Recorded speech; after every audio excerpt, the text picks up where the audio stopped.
Bonsoir, bienvenue dans le journal de TV78. Nous sommes le jeudi 29 avril, voici les titres de cette édition. En mai, l'Île-de-France va bénéficier de 2 millions de doses Pfizer et Moderna supplémentaires, annonce de l'Agence régionale de santé pour permettre l'accélération de la campagne de vaccination, notamment dans les 16 centres yvelinois. Reportage à Crépierre, site rural mais maillon ô combien important dans la lutte contre le Covid-19. 200 injections y sont réalisées chaque jour. Demain, c'est la journée mondiale des mobilités et de l'accessibilité. À cette occasion, l'association APF France Handicap mène une semaine d'action. Nous en parlons avec son représentant yvelinois Christian Lelièvre. Aujourd'hui, 9 personnes sur 10 éprouvent des difficultés d'accessibilité lors de leur déplacement, une problématique qui va bien au-delà du handicap. Et puis le projet d'aménagement de la colline d'Elancourt avance. Un groupement de 5 entreprises a été choisi pour mener les travaux. Le site accueillera les épreuves de VTT aux Jeux Olympiques 2024. Et nous refermerons ce journal au château de Versailles où la chapelle royale et le cabinet du roi ont été restaurés.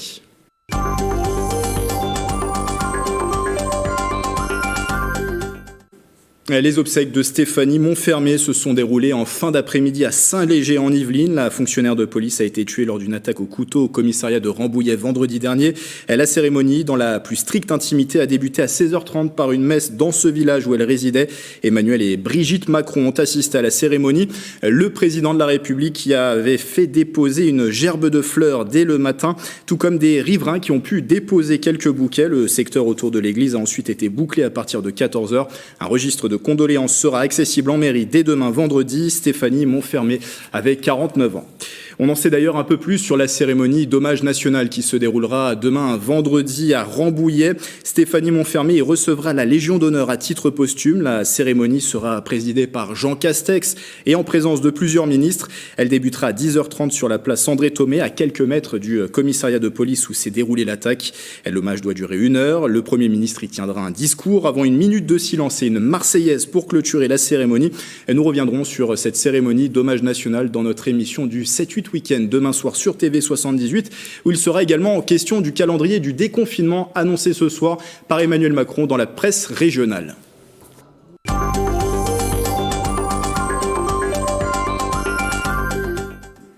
2 millions de doses supplémentaires de Pfizer et Moderna pour l'Île-de-France en mai, annonce cette semaine de l'Agence régionale de santé. Et des doses qui vont pouvoir profiter directement aux centres de vaccination, notamment les 16 dans les Yvelines, dont celui de Crépierre, situé dans la communauté de communes de Galimauldre. Le site est aux antipodes du Vélodrome national de Saint-Quentin en Yvelines, un centre rural qui assure la vaccination de 200 personnes par jour. Le reportage sur place de Mélanie Poquet et de Bichente Maria Santisteban. C'est super sympathique, c'est bien organisé, on attend très peu, donc ça se passe très bien. Beaucoup plus petit que le vaccinodrome de Saint-Quentin en Yvelines. Le centre de vaccination de Crépierre est l'un des 16 complexes yvelinois, un centre rural qui assure depuis le 10 mars un rythme régulier d'injection. Un accueil fantastique, des personnes très sympas, des explications parfaites. Hier, nous étions à 4000 personnes, donc en 6 semaines. Et à partir de la semaine prochaine, nous allons passer le cap des 5000. La particularité à Crépierre, hormis les médecins et infirmiers, le personnel administratif est bénévole. Il se relaie 6 jours sur 7, de sorte à être 8 sur place. Je me suis proposé, quand l'aventure a commencé début mars, je me suis proposé quand il y a eu un appel à bénévoles par notre première adjointe. Moi, je fais tous les samedis matins, et si on a besoin après plus tard pour le samedi après-midi, j'essaierai d'être volontaire également. Et puis ça prend quelques heures également parce que je m'occupe également de gérer tout ce qui est personnel médical. Accueil, assistance au personnel de santé et même récupération des doses de vaccins nécessaires à l'hôpital de Versailles, un engagement local inattendu lors de la mise en place du projet. Ce qui est absolument extraordinaire dans notre histoire, c'est que c'est des bénévoles de notre intercommunalité. Petite intercommunalité de 24 000 habitants. Et j'ai 150 bénévoles qui se sont présentés, que je ne connaissais absolument pas, et qui ont décidé de venir à mes côtés pour permettre le fonctionnement de ce centre. L'ARS a d'ores et déjà prévu de doubler les doses de vaccins livrées au centre, 400 injections par jour pour une moyenne de 2000 par semaine. Et on apprend par ailleurs ce jeudi que dans le centre de vaccination d'une autre commune à Poissy, des créneaux seront ouverts ce samedi 1er et dimanche 2 mai. Ils seront réservés aux personnes de plus de 55 ans qui pourront se faire vacciner sans rendez-vous. Au chapitre politique, les élections régionales et il ne manquait plus que l'officialisation. Valérie Pécresse est candidate pour un second mandat à la tête de l'Île-de-France. La présidente sortante libre de la région l'a annoncé hier mercredi dans les colonnes de nos confrères du Parisien. RER vélo, rénovation des lycées, aide à l'achat de véhicules électriques, mutuelle régionale sont parmi ses priorités affichées pour la campagne. Face à Valérie Pécresse, Audrey Pulvar soutenue par le Parti socialiste, Clémentine Autain pour la France insoumise et Jordan Bardella avec le Rassemblement national, Julien Bayou avec Europe Écologie Les Verts et Laurent Saint-Martin pour La République En Marche. Scrutin des régionales au programme les 20 et 27 juin prochains. Et la journée mondiale des mobilités et de l'accessibilité est programmée ce vendredi 30 avril. À cette occasion, à Verneuil-sur-Seine, des habitants se sont réunis pour dénoncer l'accès aux soins pour les personnes en situation de handicap. C'était organisé par l'association APF France Handicap dans le cadre d'une semaine d'action qui est lancée partout en France. On en parle juste après avec mon invité, mais regardez d'abord ce sujet de Michael Elmidoro. Une journée de sensibilisation sur le handicap à Verneuil-sur-Seine. Un petit groupe de personnes s'est réuni sur la place du marché suite à l'appel de l'association APF France. Objectif de cette mobilisation, dénoncer l'accès aux lieux de soins. On voudrait mettre le doigt sur le chantier qui est devant nous pour parler d'avenir, parce que ce qui est derrière nous, on le laisse derrière nous. De parler d'avenir et essayer d'imaginer ce que sera le monde de demain en termes d'accès aux soins. Cette journée était également l'occasion pour ces personnes en situation de handicap de parler de leurs difficultés au quotidien. Je ne peux sortir de chez moi qu'en empruntant la chaussée parce que beaucoup de bateaux n'existent pas ou il y a des passages pour piétons et de part et d'autre ce sont des trottoirs, il n'y a pas d'abaisseur. C'est dangereux, oui. Selon l'association APF France, 9 personnes sur 10 rencontrent des difficultés dans leurs déplacements. Parmi eux, des mères de famille avec leurs poussettes, des enfants ou encore des personnes âgées. Des chiffres qui ont interpellé les élus locaux. Nous mettons à Verneuil en place une commission d'accessibilité pour associer les associations et puis plus globalement les personnes qui sont volontaires afin de travailler sur ces questions et d'améliorer l'existant et puis aussi de réfléchir à comment on peut travailler l'avenir de nos infrastructures, de nos lieux qui vont être aménagés. D'autres actions de ce type pourraient être organisées dans les prochains mois. On continue la discussion avec Christian Lelièvre. Bonsoir. Bonsoir. Vous êtes le représentant départemental de l'association APF France Handicap dans les Yvelines.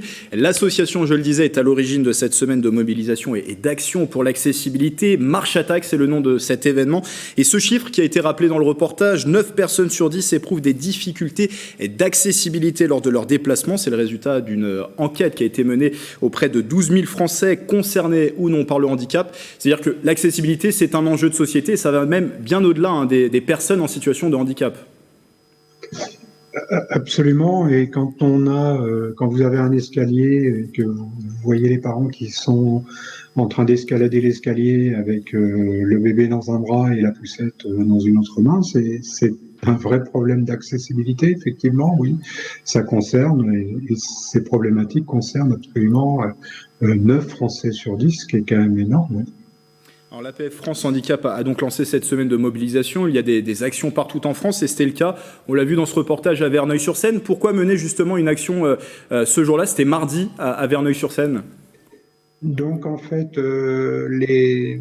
toutes les manifestations se déroulent sur une semaine et chaque jour un thème.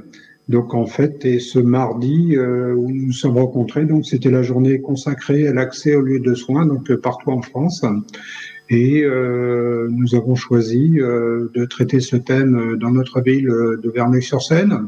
C'est pas pour dire que cette ville est moins accessible qu'une autre, c'est pour montrer peut-être le chantier qui est devant nous. Et raison pour laquelle d'ailleurs nous avions invité les élus et le maire nous a rejoints, on le remercie. Et qui plus est, donc on a bien constaté que notre maire était partie prenante dans ce projet et voulait se donner les moyens de réaliser toutes les améliorations nécessaires. Donc voilà, c'était cette journée de mardi consacrée au lieu de soins. Verneuil-sur-Seine, où je le précise, vous êtes conseiller municipal d'opposition. Alors, les objectifs de cette semaine d'action, on l'imagine sensibiliser le public, peut-être aussi dénoncer ce manque d'accessibilité. On imagine aussi alerter les pouvoirs publics. On est à l'approche de prochains scrutins régionaux, départementaux. Il y a les élections présidentielles également l'année prochaine. Donc effectivement, c'est une période idéale que la période électorale pour pouvoir alimenter et faire tourner le moulin à promesses de nos candidats aux élections, voilà, pour les obliger peut-être à dire des choses et après pour nous prendre acte des promesses qu'ils nous font et puis de les emmener sur le terrain de l'accessibilité universelle, en fait. Je le rappelle, ça concerne quand même l'ensemble de la population, de 9 Français sur 10, je veux dire, c'est quand même quelque chose d'énorme. Donc voilà. Donc nos élus, je l'espère, vont se saisir de ce sujet-là, non pas à la destination uniquement des personnes en situation de handicap, je le répète, oui, mais de l'ensemble de la population française, en fait, parce que chaque cas est à étudier et à prendre en compte, en fait, et regarder comment on peut améliorer les choses. L'idée, c'est pas d'aller tout casser, d'aller tout changer demain. Oui. Et comme je disais à notre élu maire, c'est que on a un jour pour en parler et peut-être pas assez d'un mandat pour tout faire, bien sûr.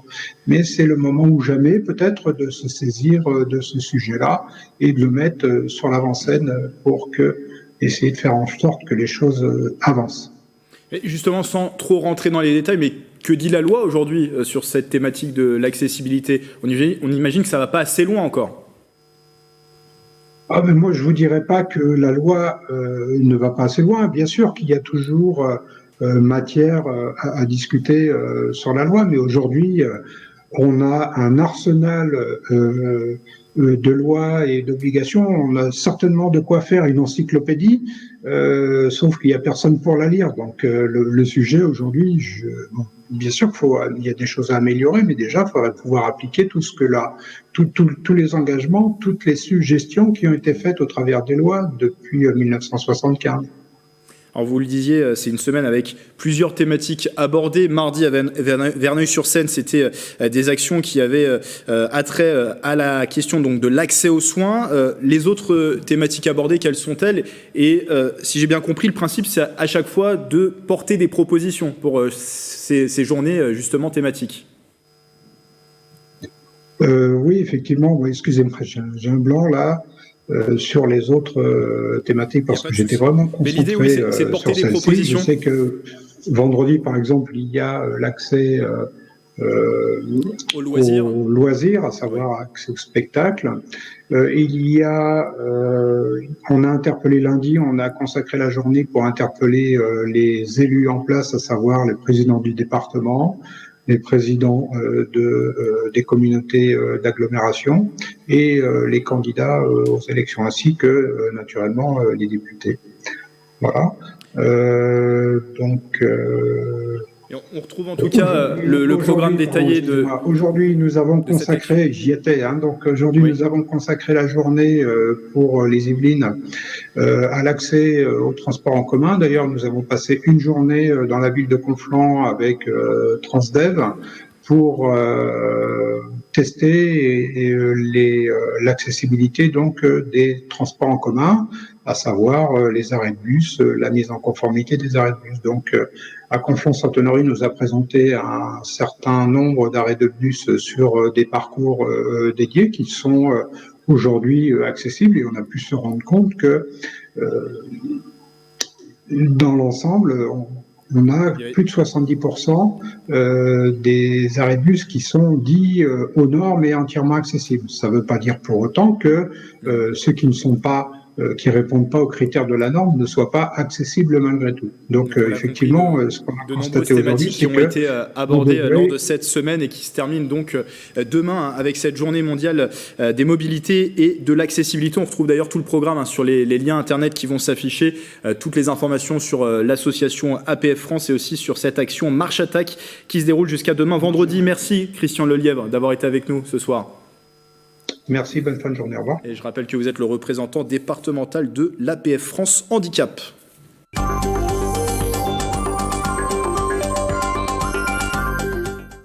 Dans l'actualité également, le projet d'aménagement de la colline d'Elancourt avance. Le 31 mars dernier, la société de livraison des ouvrages olympiques Solideo a désigné un groupement de 5 entreprises chargées de réaliser les travaux de ce site qui accueillera des épreuves de VTT lors des JO 2024 de Paris. Beaucoup de réalisations sont prévues et en plus du côté sportif, le site sera ensuite aussi ouvert au grand public. Les précisions de Mickaël Elmidoro et de Joe Sakal. C'est une nouvelle étape pour la colline d'Elancourt. La Solideo, maître d'ouvrage du projet, a choisi 5 entreprises pour aménager le futur site qui accueillera les épreuves de VTT des Jeux Olympiques de Paris 2024. Nous avons beaucoup avancé, entre autres, avec l'architecte spécialisé pour la création des pistes d'un point de vue sportif, c'est-à-dire que le tracé des pistes est arrêté. Je dis bien des pistes, c'est-à-dire de la piste de Paris 2024 elle-même, mais également des pistes secondaires et annexes qui seront ouvertes au grand public une fois que les Jeux Olympiques seront passés. Et puis nous travaillons aujourd'hui, et je dis bien que nous travaillons toujours avec la Solideo sur les projets d'aménagement. 10 millions d'euros d'investissement sont prévus pour le projet, sans construction en dur sur le site et avec une portée écologique pour que de futures familles, sportifs amateurs et promeneurs puissent s'y balader. Nous pensons dans les aménagements pour ce que l'on appelle l'héritage, c'est-à-dire rendre encore plus vert et pérenne l'ensemble de tout ce que vous voyez planté sur ce site. Avec un point culminant à 231 mètres d'altitude, les élus locaux espèrent voir en ce nouveau lieu un vrai emblème de réussite de ces JO 2024. Il sera ouvert et accessible, sachant qu'aujourd'hui, certes, la colline est ouverte, mais elle est difficilement accessible. Il y a des chemins qui sont même, je dirais, dangereux par moment, puisque c'est quand même assez pentu, c'est compliqué d'y monter. Et l'esthétique n'aura rien à voir avec ce que c'est aujourd'hui. Ça demeurera, bien entendu, le point le plus haut d'Île-de-France. Je vous rappelle que du sommet de la colline, on voit la Tour Eiffel et on voit tout Paris. Mais ça sera également, certainement, le point le plus écologiquement respecté qui aura un vrai bénéfice à la venue des Jeux Olympiques de Paris 2024. Pas de date précise pour les premiers coups de pioche, mais en attendant, le département travaille déjà sur les dispositifs de caméra pour une meilleure retransmission possible. C'est à l'initiative de l'association étudiante Interasso, un bus épicerie solidaire de l'université Versailles 50 en Yvelines se déplace chaque semaine dans les résidences étudiantes, comme vous le voyez sur ces images tournées aujourd'hui par Joe Sakal à Montigny-le-Bretonneux. Il délivre gratuitement jusqu'à 200 paniers composés de 5 denrées alimentaires et de produits d'entretien pour les étudiants en situation de précarité. L'action est en partenariat avec l'agence d'insertion départementale Activity. La tournée aura lieu les mercredis, jeudis et vendredis de 11h30 à 14h et 14h, et ce pour une durée de 4 semaines. On écoute à ce propos ces interviews recueillies par Jessie Willens de nos confrères de Sensation Yvelines. Cette initiative, elle est louable dans le sens où c'est au pied de la résidence. Du coup, c'est une bonne chose. J'avais vu d'autres initiatives du genre, mais qui étaient un peu loin. Et avec les études, le couvre-feu, confinement, tout ça, c'est pas toujours évident de se déplacer, de jongler entre tout ça. Du coup, le fait que ça soit au pied de la résidence, c'est une très très bonne chose. On n'a pas vu non plus une si grande explosion de la précarité étudiante. Elle a augmenté, c'est sûr. Mais ce qui a explosé, c'est les étudiants qui étaient déjà précaires. Ils le sont encore plus. Et surtout, c'est le mal-être étudiant en ce moment, qui lui a explosé fortement. Les jeunes en situation de précarité concernés par cette enquête lancée par le Secours populaire des Yvelines. Le but, recueillir les souhaits et envies des jeunes en vue d'organiser une journée d'activité pendant les vacances. Les participants peuvent aussi devenir bénévoles pour participer à l'élaboration du projet. Les réponses sont attendues avant le 15 juin. Interview express collectée par Astrid Bergère.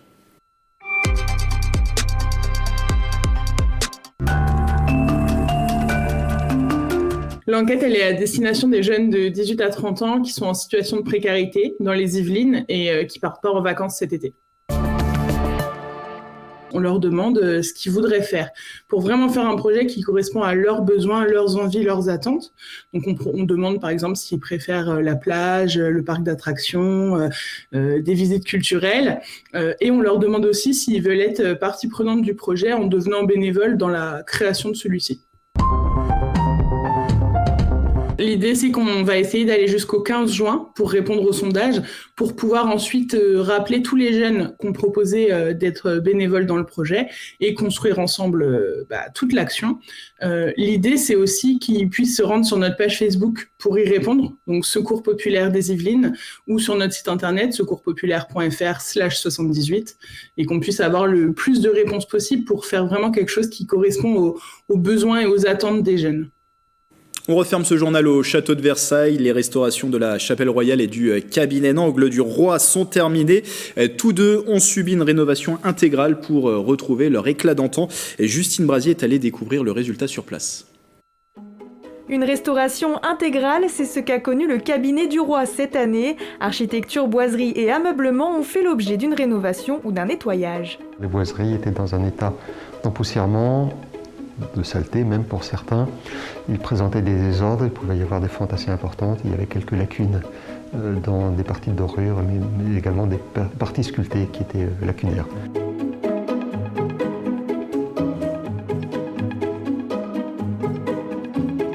L'occasion de restaurer le meuble emblématique de Versailles, mobilier français du XVIIIe siècle, le bureau du roi. Ce meuble a été nettoyé, restauré, il n'avait pas été démonté, je pense, depuis sa construction. Donc c'était une grosse opération qui a été menée à Paris dans un centre qu'on appelle le C2RMF, Centre de recherche et de restauration des musées de France, et qui a nécessité au préalable des analyses. Autre chantier de restauration qui vient de s'achever après 3 ans de travaux, celui de la chapelle royale. La charpente du bâtiment était abîmée, sculptures, vitraux et dorures ont été restaurés. On a vraiment voulu porter la restauration dans son ensemble, donc du fêtage couverture aux ornements plomb et aux ornements de sculpture. Donc les statues en elles-mêmes ont porté une restauration assez conséquente également.